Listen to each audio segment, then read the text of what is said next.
Well, behind me is the Megan D. schooner, which is a vintage schooner that the Hands-On Children's Museum is in the process of restoring, thanks to a devoted group of volunteer carpenters from FORMA Construction.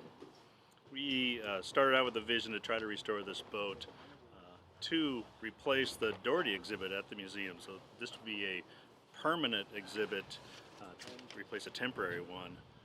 That started with the Port of Olympia saying, hey, we've got a craft that you guys may want to look at. We're all retired from the Carpenters Organization, Local 129, and all have a work history with FORMA Construction.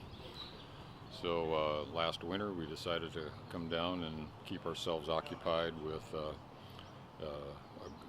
after we were introduced to the hands-on group. So we were all having fun.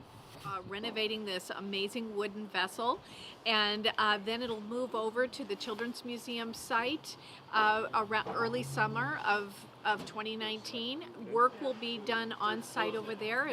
There's foundation work to be done and finish work to be done, and then of course all the fun things that kids will really enjoy.